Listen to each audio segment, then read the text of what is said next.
In this episode, we sit down with Joe Wood. Joe's recently been in the limelight on the recent series of Married at First Sight. In this episode, Joe uncovers his side of the story, the ins and outs and the behind the scenes, a full breakdown of what goes on Married at First Sight. It's a juicy one. This episode is not to be missed. Joe. Yo. Thanks for joining me. Good to be here, mate. You've been on one of the more popular programmes of today, Married at First Sight. How's it been? A roller coaster, to be fair. Obviously, I didn't really know the actual impact it would have. Like, as in, I didn't realise how big the whole thing was. Obviously, I went on in the first place to meet someone. Would have been great. But obviously, the actual experience itself, it's a once-in-a-lifetime opportunity. So, yeah, very excited to go on. And the actual experience was something that you can't really explain unless you've actually been there and done it. Like the intensity of not only meeting this random person and just being with them 24/7 for an extended period. It's also being surrounded by cameras all the time, getting filmed sometimes 12, 13, 14 hours in a day. And because we are all normal people coming from normal lives, going from that to like this intense situation is quite challenging, and some people coped with it better than others, and I was one of the ones that had my struggles during it, because I'm very much a creature of habit, so like I'm very much a routine kind of guy, and it completely broke that. So yeah, I had my ups and downs, and obviously now sort of post-show, it's just been crazy. Like the amount of attention I've been getting and stuff, it's great, and like I feel blessed. I've had my ups and downs again. Like sometimes you're like, wow, this is intense, you know, like all this attention, all these questions, good comments, bad comments. It's very, very intense. But then I'll have days where I just feel like blessed, and it's like, well, look what I've got, and look at the doors it's opened. So yeah, a roller coaster, I'd say. I can imagine, mate. I think Married at First Sight is becoming more popular than Love Island, isn't it? I think. Yeah. If you look at like in terms of followers, yeah, like you said before we started filming, you had 1,000 and now you're over 100,000. Yeah, like that's 100,000 followers in the space of like a few weeks. Yeah, it's mad. I think it might be like the concept of it, like as in, obviously Love Island's been going on a little bit longer as well, but Love Island, the concept, you're literally just like a load of single people just going on holiday together, essentially. Whereas Married at First Sight, you're supposedly matched by like psychologists. I say supposedly, we'll get into that. But you're like matched by psychologists in terms of like your, I don't know, just your values, everything like that. It's it's like a 6-month process of like matching you with a person. So it's a long process. 6 months before the show? Yeah. So it's a long drawn out process where you have like loads of video calls about, you know, like psychoanalysis, all that sort of stuff. So it's done in really, really like fine detail. So I suppose people's interest is the concept of you like marrying a random person and just seeing how that plays out. So I think the actual concept of it is is far more interesting to people than just watching a few singles on holiday, you know? Yeah, definitely. What do you mean about the psychologist side of things?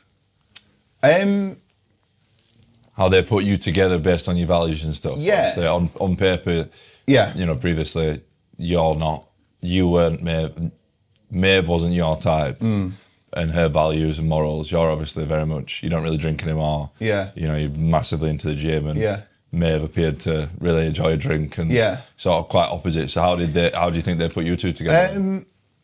First of all, like, I'd have no problem with her lifestyle, like, as in, like, if that's what she wants to do, sweet. Like, I've got no problem with it. Like, I'm a genuine believer. People just live how they want to live. Do what you want to do. Cool. Yeah. Like, whatever. If Whatever you're a good person, sound.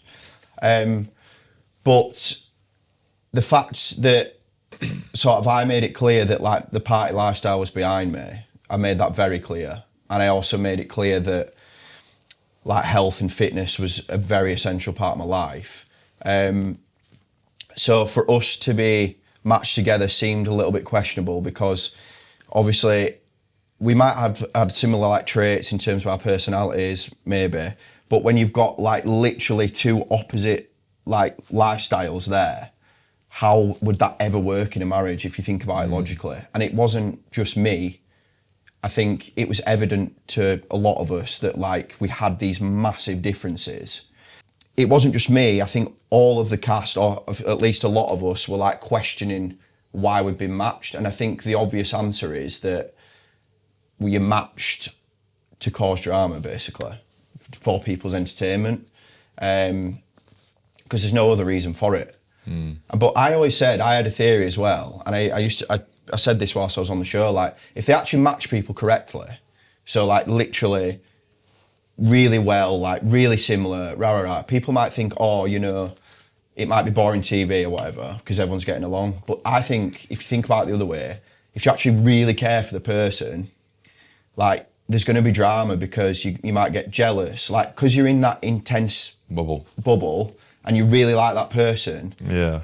It's naturally going to cause drama anyway, because like I just said, you might get jealous or whatever it might be.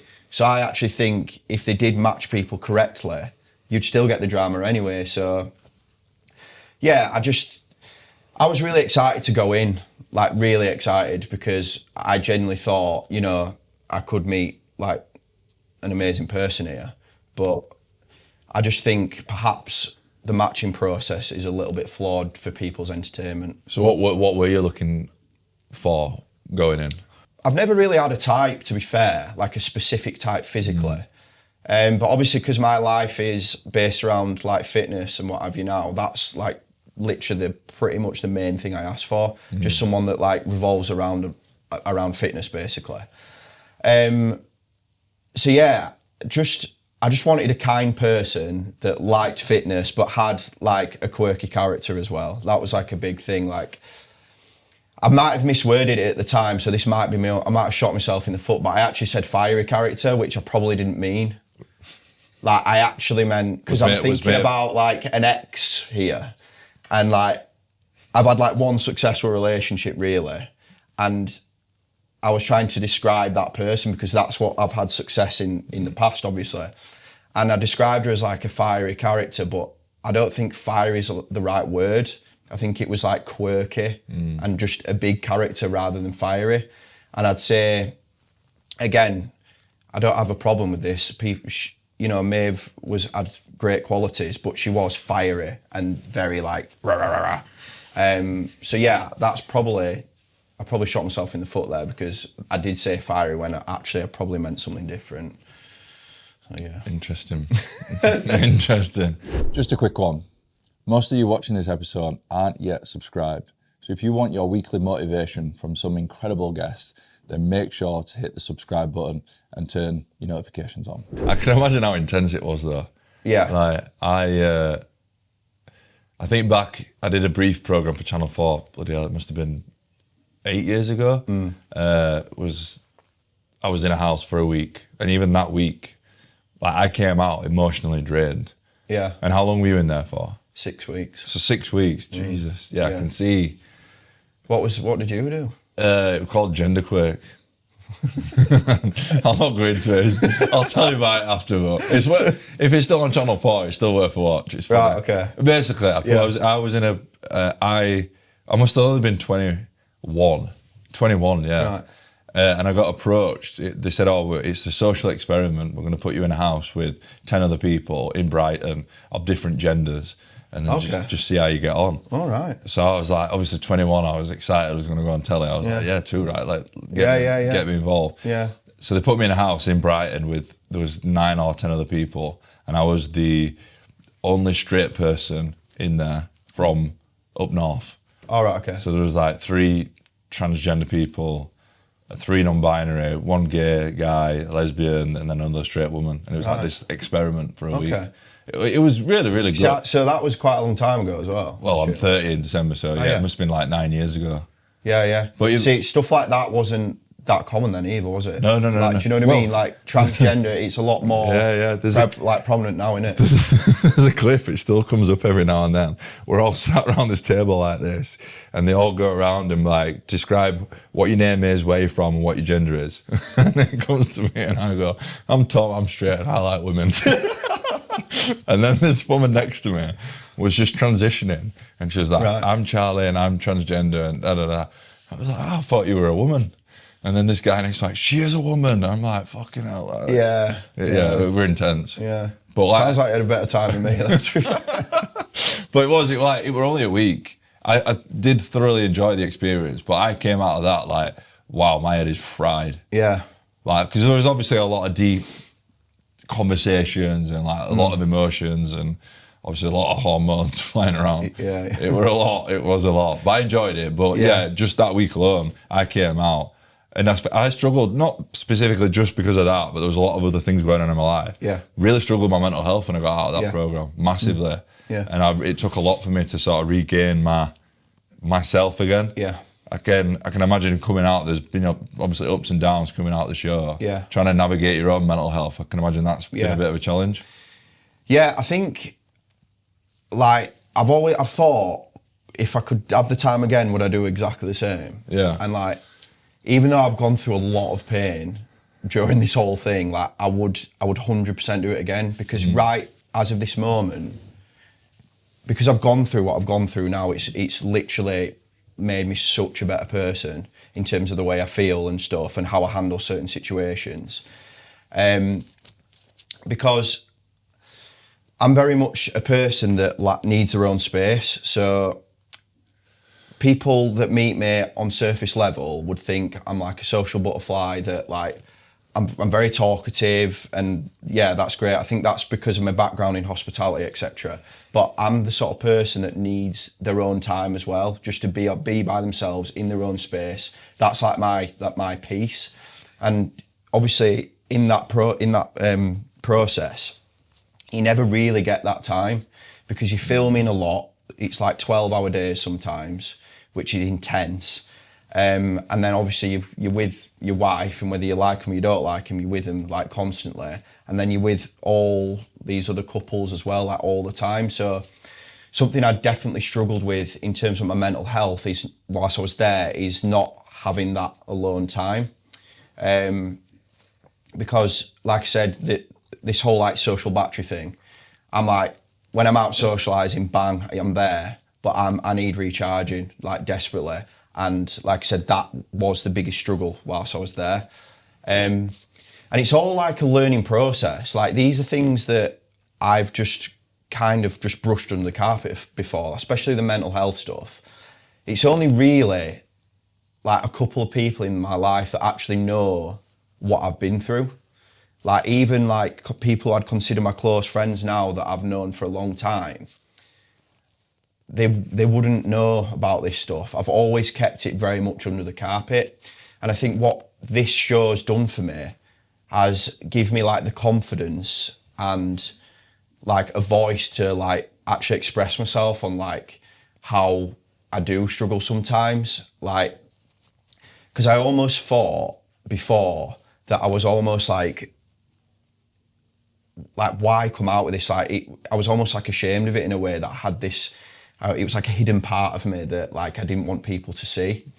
But I think now I've got this like platform, like I think it's important to show like characters like me and you, like we're pretty big guys, you know, we look after ourselves, everything. But I think it's important to show that guys like me and you do have like vulnerabilities as well.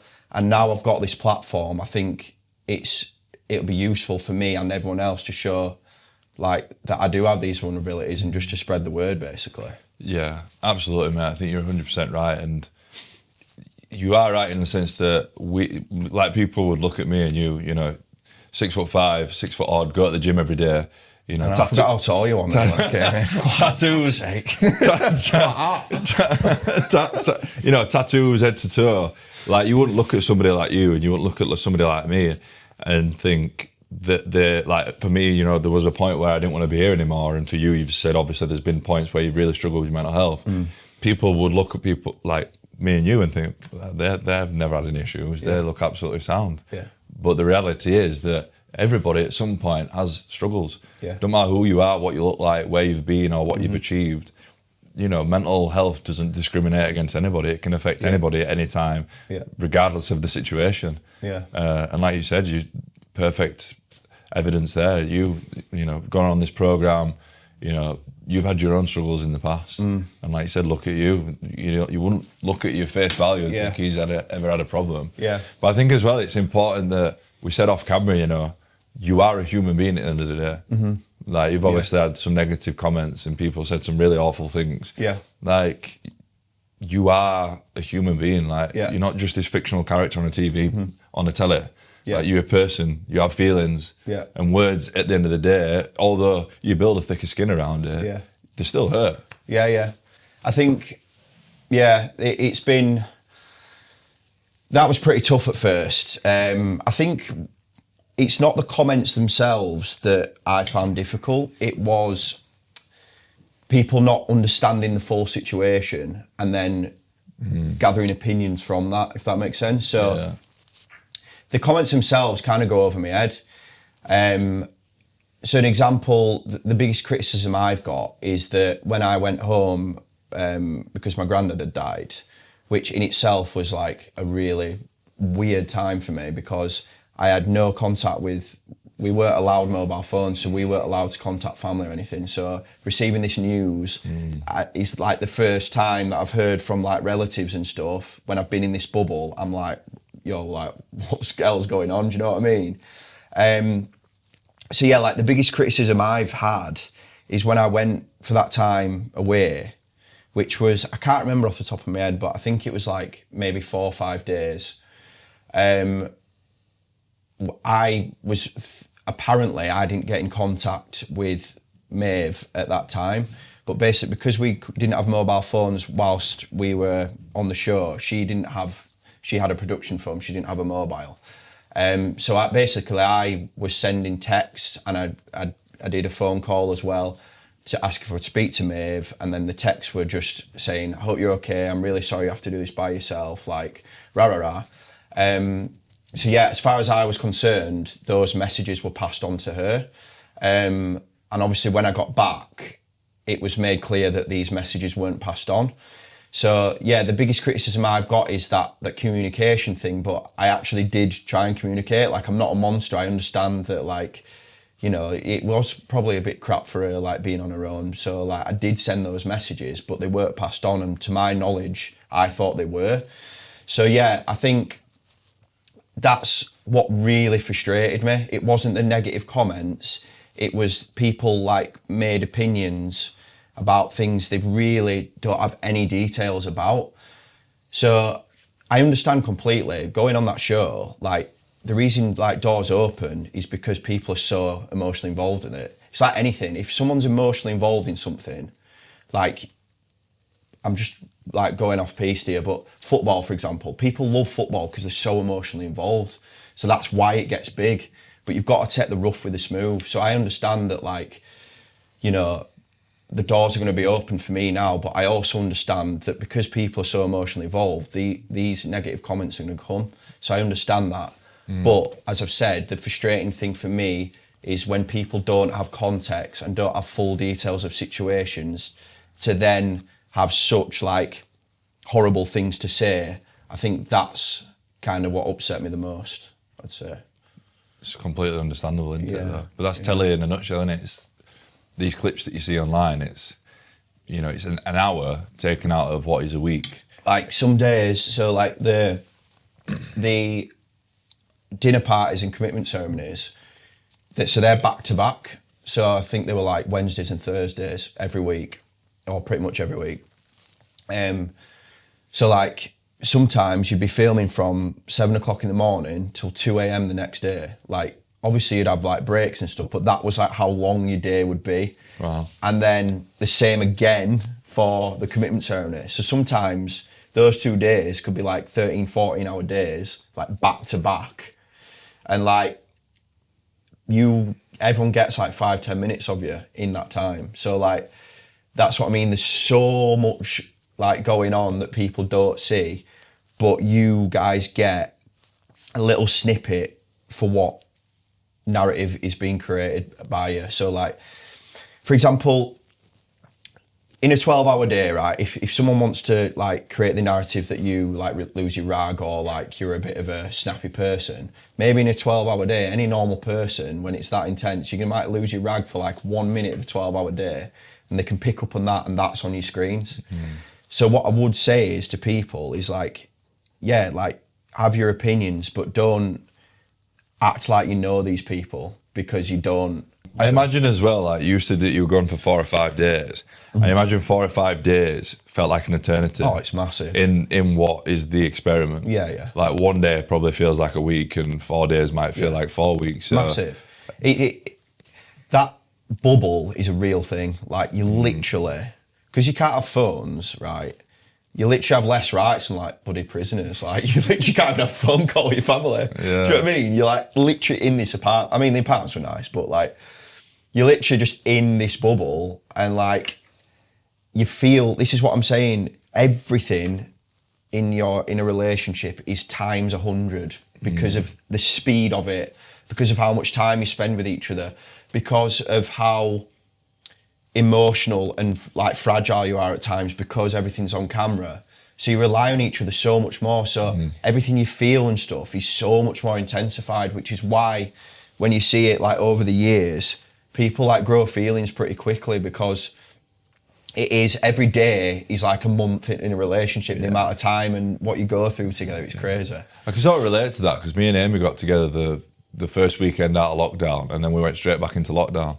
Yeah, and then we moved in together after 6 months, because we were forced to spend that much time with each other. Forced, yeah. Forced. You know that, yeah? We weren't forced. But what I meant, because you couldn't do anything else, all you could do was really go to each other's houses. Yeah. We just spent pretty much every day with each other, and what might have taken maybe a year or 18 months happened in 6 months. Yeah, of course. Because of lockdowns, it just sped the process up. Yeah. But then combine that with not being able to do absolutely anything else, not being an outside, connection with anybody. Yeah. You can see why that would. Do you think that was like a positive thing for your relationship then, that you spent that time? Absolutely. Like the thing that I always say, the thing that I love the most about Amy and our relationship, and I say this, it's not just with Amy, but other relationships, like with my best friends, it's not the person that you can do everything with, it's the person that you do nothing with. Yeah, of course. Well, my judgment for a good relationship is if you can go to Sainsbury's and have a good time, then you're with the right person. Yeah.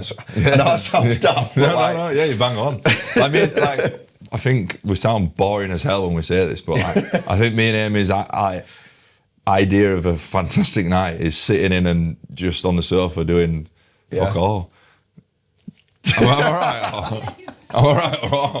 Like, yeah, of course. And I think as well, like, you know, I've dated previously, you know, before being it, and like you find that it just feels like a massive effort. Yeah. You know, like if you feel like you constantly got to make a massive effort, like wine and dine and stuff like that. Yeah. Whereas if a relationship, whether it's with your wife or whether it's with your friend, if it feels effortless, then that's the sign of a good relationship. I think that's also a dynamic I struggled with Maeve on the show, is that I was very, because I don't drink that much anymore, but we were like going out like 4 or 5 times a week sometimes. It was crazy. On the show? Yeah, it was crazy, man. Like, it was like, I felt like I was a student again, like, because I was living in like a So were you drinking a lot then? I did drink a bit, but I obviously skipped a lot of the nights, and I think that was a dynamic she struggled with, because she wanted to go out all the time, which again is fine, but that dynamic I struggled with, because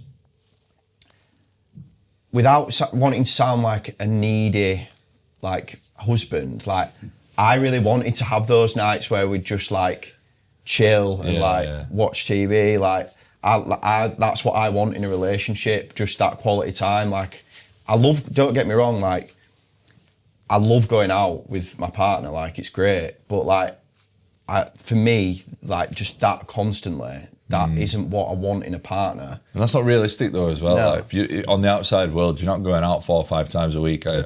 And that's what it kind of felt like. Like it was like almost like a holiday romancer, because like it's not realistic, like going out all the time with everyone. Like And we did do those things, we did chill, but I valued that time a lot more than she did. Do you know what I mean? So, yeah, just massive differences there. That was a big thing, definitely. Yeah. Yeah, I can imagine it was, especially the 4 to 5 times a week going out when you're not wanting to drink. Well, this is what I mean. Like, I really struggled early 20s with the. It wasn't so much the drinking, but it all comes hand in hand. It was drugs with me, like big drug taker, like heavy.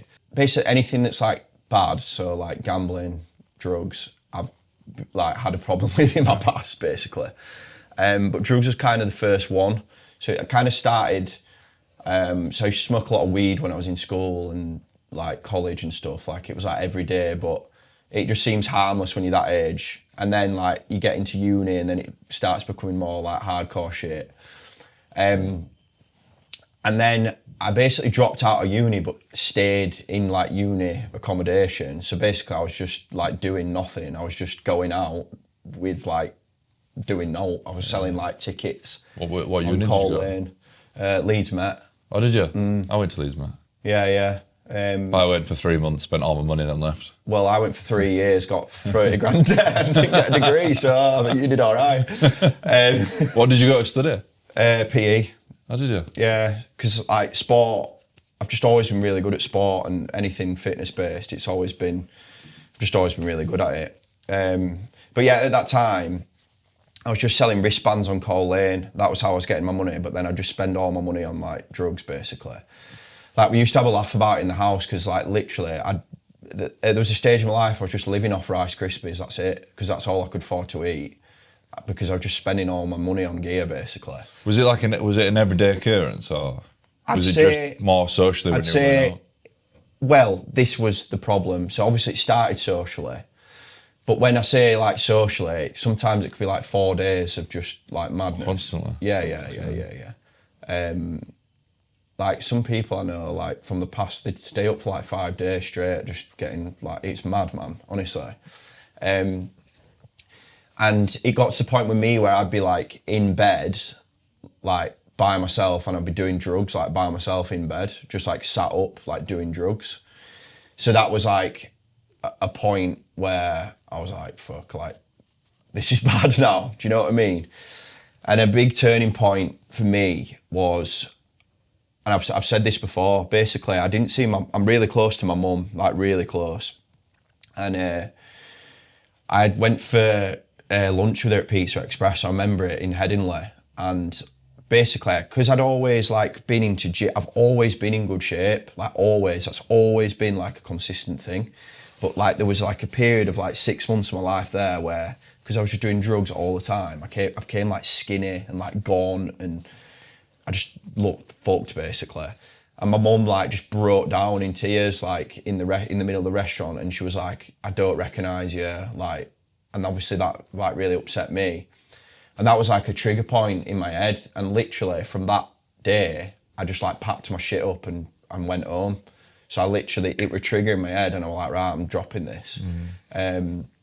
It's good that you realised at that point and then you actually took some action, because how many people do you know, like my brother was addicted to ketamine, you know, Yeah. how many people do you know that stay in the same cycle but then don't unfortunately make the decision to make a change? And I think that's, for me, the most frustrating part of like suicide is like, it's like split second decisions. Do you know what I mean? Like, that's the real like upsetting thing for me, because you've been through a similar thing. Like there's been times where like, you know, I've especially when I was on the drugs, where I've like had huge rushes of adrenaline or something like on a come down, and everything's well overwhelming, and you think, fucking hell, like what's going on here? Like, and I'm not saying I've ever had thoughts of killing myself, but like I have been totally overwhelmed with shit and like thought, what the fuck is going on here? Do you know what I mean? And it's riding out those moments and those like seconds of feeling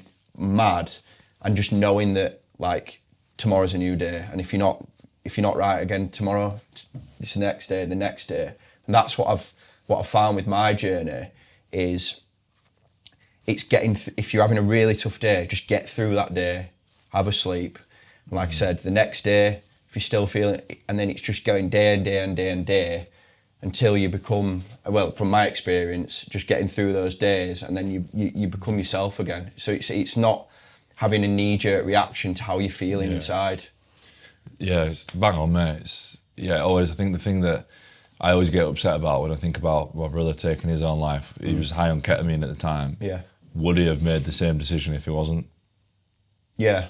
Well, hindsight's a wonderful thing, isn't it? But you know, the chemical reactions and the neurotransmitters and everything going on in your brain when you, whatever substance it is that you take. Yeah. Obviously, cocaine, obviously people take it, don't they? Because you get that rush of dopamine that makes you feel amazing. But then equally, it's just as bad because you feel horrendous after it, because it goes like that and then comes down, and that's when you get the come down, isn't it? Yeah. You feel like shit. Yeah, and I always used to be like envious of people that like, there was always those guys who like just appeared, they just could just be all right all the time. Like, you know, our guys should go out, just be all right all the time, and I'd be like envious about how are they like okay? Do you know what I mean? But we're all different, and we all react to things different. We're all built up differently, like chemically.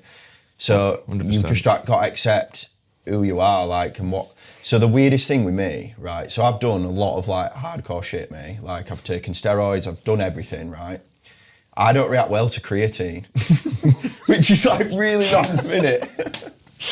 I was not expecting that. No, but I'm just saying, what I'm trying to explain is we're all like different in terms of like our chemical makeups. And for some reason, creatine. Really? Yeah, weird that, innit? That's mad, that. It makes me like overthink and like. Well, it's supposed to, there's a lot of studies that have shown recently that it's like the cognitive functions and roles that it plays within your brain. It's mad. But I'm the opposite, me. I've been having 20 grams a day now for about 6 weeks. Bloody hell. And I'm like firing on all cylinders at the minute. Really? Yeah.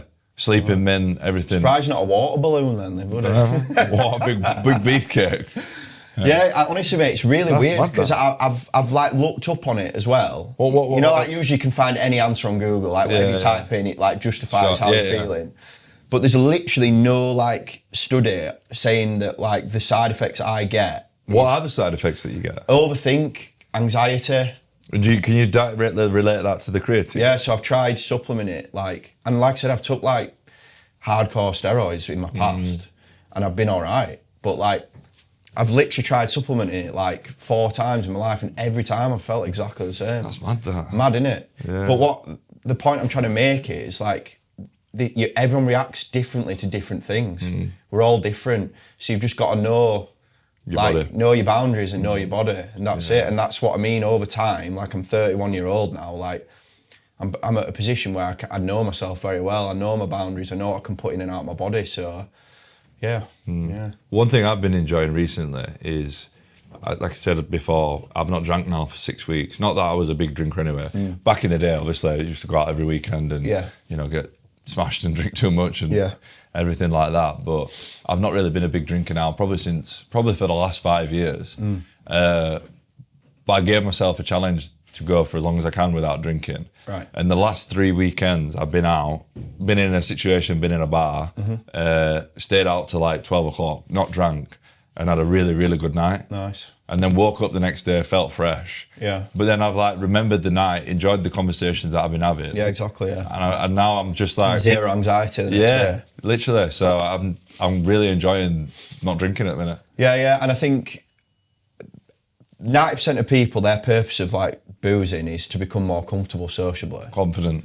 Yeah. But if it's not doing that for you, then what's the point of drinking? Do you know what I mean? Yeah. Because with me, we're drinking now, and I do have my odd blowout, like, don't get me wrong, but like, it doesn't really make any difference to me other than I'm just a bit more like slobby and like, do you know what I mean? It makes me a bit more tired. That's literally what happens. So I'm not teetotal, but I definitely can see myself becoming teetotal, 100%. I was thinking about it the other week, actually, like, because I did go out and I just don't get the same buzz anymore, like when I'm like out drinking, you know what I mean? Like, I enjoy it, don't get me wrong, but the cons outweigh the pros. Yeah, and like in my head I was thinking, do you know what? Like I'm not actually that arsed about drinking. Like I'm not that bothered.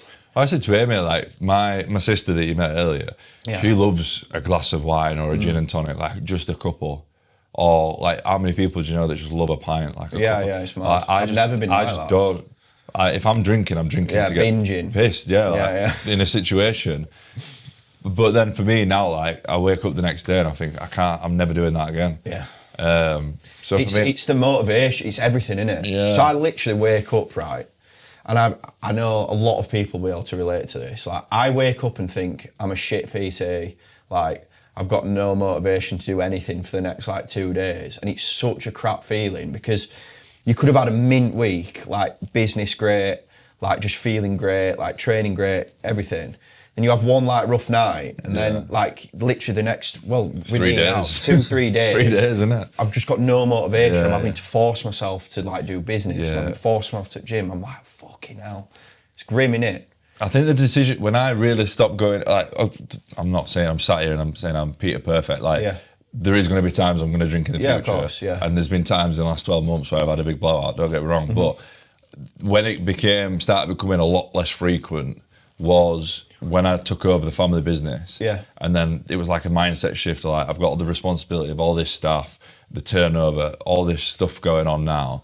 Like I'm going to get it up at 6 a.m. I'm going to be at work. I'm going to smash it, all this sort of stuff. And then when that happened, the first time I went out after, and then it was like, obviously went out on a Saturday, and then it was Monday, 6 o'clock, 5:30, the alarm went off, and I was like, fucking hell. And I said, that was it. I was like, I'm not doing that again. Yeah. Or I'm going to make that as less frequent as possible. Yeah. Because like you said, you know, for me, my goals and my ambitions are far more important than a Saturday night. Yeah. And when you go out on a Saturday, if you drink heavily, you know, it's not, we're getting old now, aren't we? Like, it's not 1 day, it's 2-3 days. Yeah. And like the motivation's just not there, is it? Yeah, it sucks, man. And like your priorities change, like you say, like business is great at the moment. And fitness and like health and well-being that's my brand. Do you know what I mean? That is me now. So drinking doesn't align with it, it contradicts it. Do you know what I mean? So yeah, like I just, in my head now, I can't afford to have those 2, 3, 4 days of like nothingness, basically. Like I can't afford to do that. So yeah, I'm not saying that like I'm completely going to pack it in, but I can see myself in the future definitely perhaps like becoming teetotal in the future, perhaps. It's gradually got that way anyway. That's what I mean. Like it's become less and less and less as I've got older. But like, yeah, so going back to like our original point, like that is something that I found that was probably the main thing I found difficult in the actual experiment is just like the drinking culture all the time. It just wasn't for me at all. And I've said this previously, it's not just the drinking itself, it's the routine of my life. Like I'm very much like set in stone what I'm gonna do in a day, like go to the gym, what I'm gonna eat, like all stuff like that. And that was kind of just all thrown out the window. Do you know what I mean? How long were you in there for in total? 6 weeks. When was it filmed? Where? When was it filmed? February. So February to April it was. So my wedding was end of Feb. My wedding, yeah. Weird that, innit? My wedding was end of Feb and I got out like mid-end of April, I think. But it's weird because obviously there's a gap then between like end of filming and then when it's like shown. So like that gap is just so weird. You like it's like a countdown. Were you not allowed to say anything about the show in that gap? Nothing. And I've got quite a big mouth, me as well. Like no one ever tells me secrets because I just fucking tell them. You know what I mean? So, you know what I mean? So yeah, I really struggled with it, to be fair. Yeah.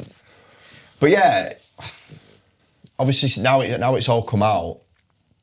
Like I've said before, like I don't regret it at all, and everything that's happened, positive and negative, has just really benefited me. Like I just feel at this point, as of now, I just feel in such a good position, and I'm very grateful for the doors that it has potentially opened for me. Like it's worth going through the shit to get to the point I am now, definitely.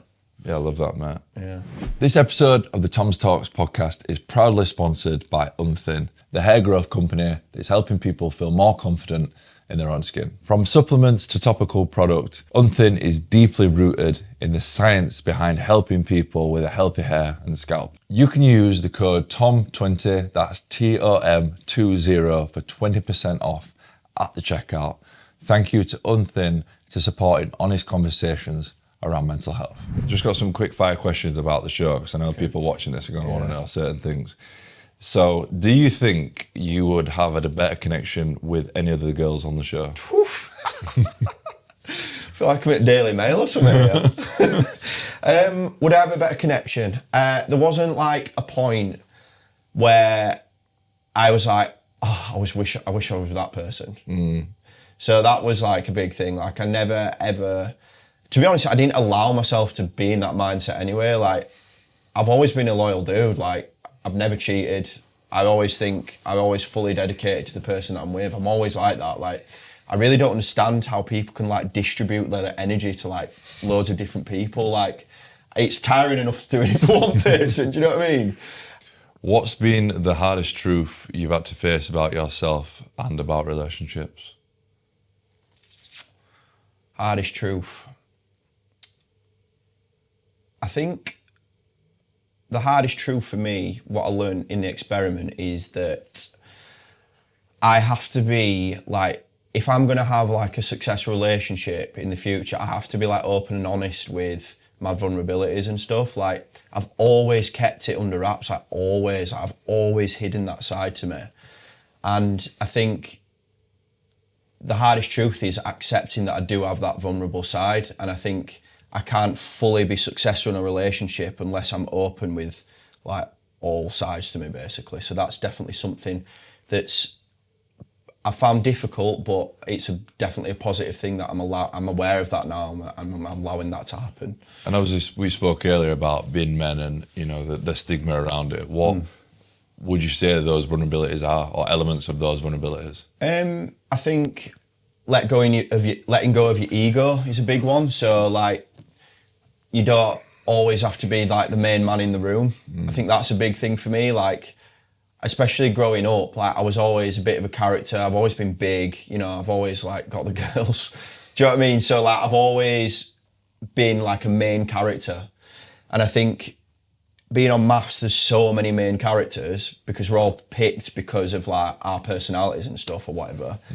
I think learning that like to drop the ego and just taking a step back, like that's like a good thing. Like you don't have to be the main man all the time. So yeah, leaving the ego at the door is probably the biggest thing. What are some of the secrets of the show that viewers might be surprised to know? Fucking hell. Mine. Secrets of the show. I'm not going to go into details. Come on, mate, you need to go into details. Nah, I can't. I'm not going to go into details. But what I would say is, like, just don't believe everything you see on the telly. What I'm saying by that is... You're not giving us much to go at there, right? I can't say much, that's why. But, yeah, just don't believe everything you see because, like I said, you get 5-10 minutes of a 12-hour filming day. And even going off what I've seen about myself, like, I'd say there's good and bad things that are missing from it. Do you know what I mean? I'm not going to say, oh, they've missed all my good moments, like, they've painted me like this. Like, there is certain stuff where I'm like, yeah, I wanted stuff to be on there, like the communication thing. But then there's also been, like, bits where maybe I wasn't the best person that's not on there. I'm not going to say I was a saint. But what I'm saying is you don't get the full picture of anyone on there, so just don't believe everything you see on the telly, basically. Have you watched every episode back? So I watched it like literally 3 times over every episode at first, like the first 2 weeks. Yeah, I was so invested in it because I was like, I've always been very I look after myself basically, so I care about the way I look, like big time. Yeah. So like one of the big things was so you're conscious about how you look. I was like, first episode, I was like, please fucking look good, do you know what I mean? Because apparently the camera puts like a stone on you, like on TV, supposedly. So luckily I got like super chiseled when I was there. So I was like, just please look good. So yeah, like I was like microanalyzing everything. Like, you know, like a scene where I was like, oh, fuck, you look a bit fucked there. Like, you know what I mean? I'm always like that. So even like on Instagram with like videos or photos, I'm really picky on what goes out, or I used to be anyway. And that is something that I've also had help with, is in terms of and the mental side of things. Yeah, so like, because I'm so used to seeing myself on screens now, and then I've had literally hundreds of photos of people, which I have no idea what I look like or anything. So I've kind of let go of that, like, I don't really care what photos or videos look like now. Like, whereas before I was so picky, because I have no control of it, it's just out there now. So it's almost like becoming a bit more accepting of like any photos or videos. So that's definitely been a positive thing for me. What else would you say that you'd learnt about yourself watching the episodes back? Well, part of the reason I went on the show is I think it's good to have. So people have said to me like throughout my life, oh, you're a nice guy, like you've got good energy, whatever. But because you're yourself, you don't understand that. Like, you can't see yourself. Do you know what I mean? So it's been nice to like see like yourself on TV, to see like how you come across and like how you talk to people. Do you know what I mean? So I think having like an outside perspective on how you come across to people, that's been like a pretty cool thing. Yeah, I think, well, obviously I've known you a while. I've always thought you're a sound guy, but I did think you came across really well. This podcast is fueled by Prep. Prep is a nutrition-first meal prep company that allows me to have high-quality meals without spending hours in the kitchen. As a business owner that prioritizes their health and fitness, Prep allows me to hit my goals for the day without sacrificing loads of time. My personal favorite is the Cajun salmon, but if that's not for you, then there is plenty of other options as well, including vegetarian and halal. And the best part, you get 10% off your order when you use the code TOM10 at the checkout. That's TOM10 at prepuk.com. So towards the end of the show, there was a significant bombshell. Yeah. Let's go into that. Yeah. Obviously after the show, I think it was like a week after the show, I was going on a holiday like by myself. Julie Ruth then went out, I think like a few days after me. I'm not really sure the timeline. But she then messaged me asking me if I was okay. I was like, yeah, sound. We just had a normal conversation. And then she basically said, oh, I wish I was coming on holiday. And she just ended up like coming on the holiday. And we had like a lot of fun on holiday. It was great to like share like our experiences together, because the pressure was off. Like, we were fully decompressing, and it was nice to do that with someone that's had similar experiences. So it wasn't like we ran off together for this huge romantic thing. It was more like, it was nice to have someone there to decompress and talk about everything. But then there was like a little bit of a romance while we were there. We got back, and I just think morally for me, it wouldn't have been right to like pursue anything with her, like in terms of something serious. I just don't think that would have been right for me. Like, I just don't think, it just didn't feel right when I got back, basically, that to then pursue a romantic relationship or whatever.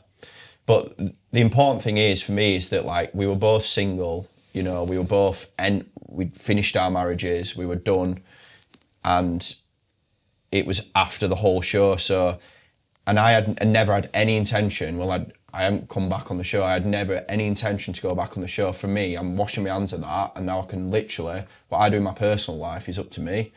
And I can see how it is maybe insensitive because they know each other, and I hold my hands and say maybe it is insensitive. I can see why, you know, it could be seen as insensitive, but like I said, I was single.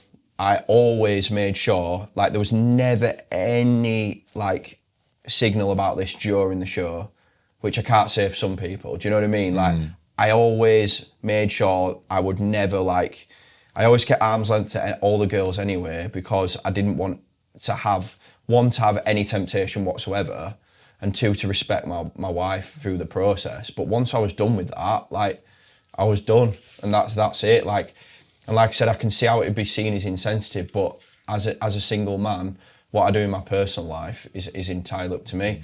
And when she basically went back on, she basically messaged me before she went back on and said, look, like, I'm going back on, but I don't want this to come out. Like, I want to look after Maeve and Devani's, her ex-husband. I don't want to upset them. Like, I don't want this to come out. I said, yeah, sound, no problem. Anyway, she went back on, and the way it got onto the show is that me and her actually had like a video call whilst we were away, but separately. So like, you have checkups with psychs and production to see how you are. And obviously because we both got off the show, we had like psych calls whilst we were there, or with production or something. We actually had them on the same day, and like, we actually both said we were in Lanzarote. So like, they put 2 and 2 together basically.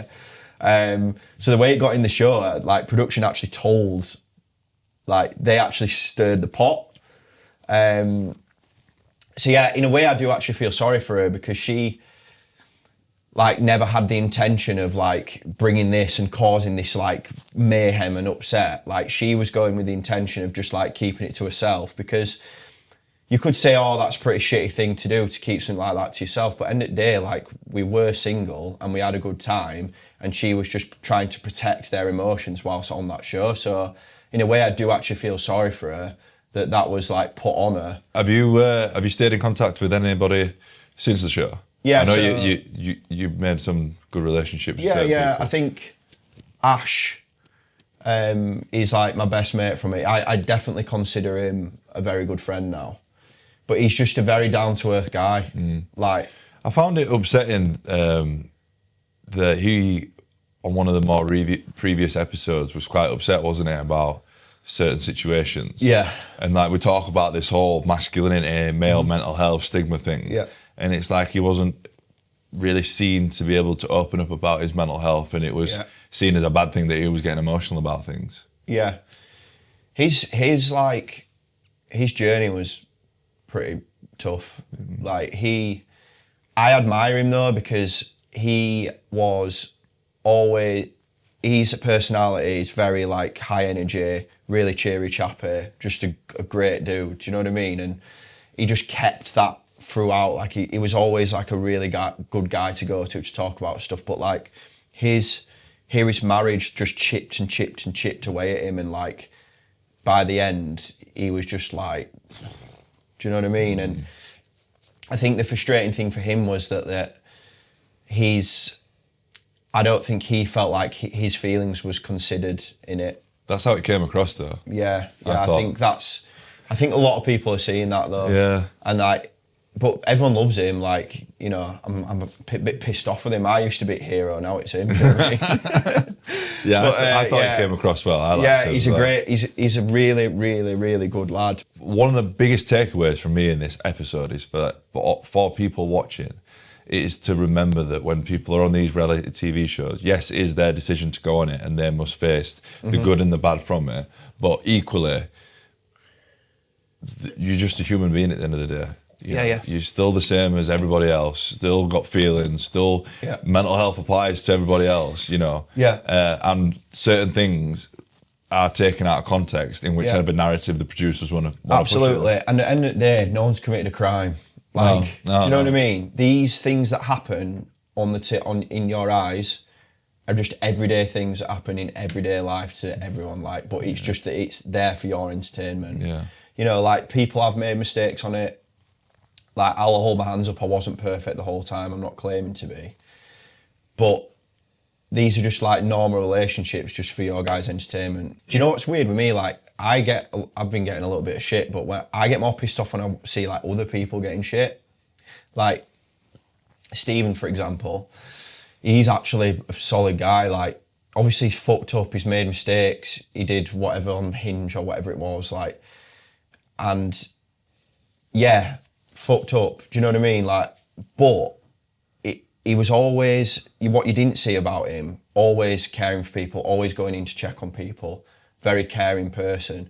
So again, although he made mistakes, the side of Stephen that you didn't see was like how he was a very solid part of the group and very caring, always looking after people, always checking up on people. So again, made mistakes, but like for the majority, a great person. So, and no one really saw that side of him.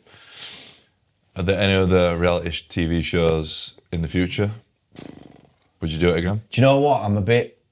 When I came off, I was like, I'm never fucking doing it again, like in my head. But then the dust has settled. I'm like, maybe. Do you know what I would like to do? That SAS thing. Yeah, I'd love to do that, to be fair. Yeah. It'd be Give good, that, wouldn't it? that challenge. Yeah. I just think. Maybe if I've got a few more followers, they might notice. Yeah, man.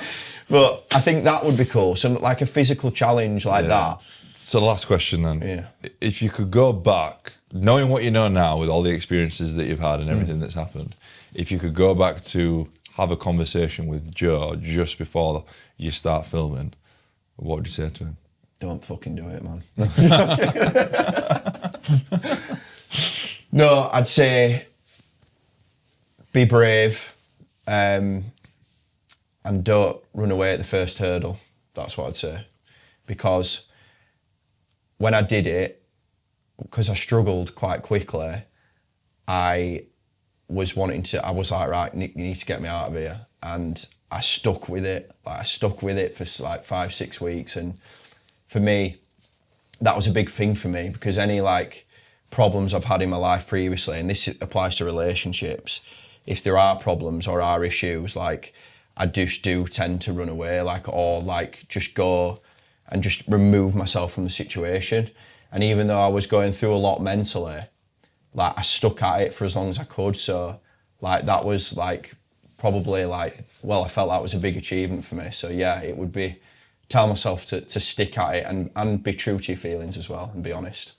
Yeah. No. Joe, Sweet. thanks very much for your time, man. Nice one.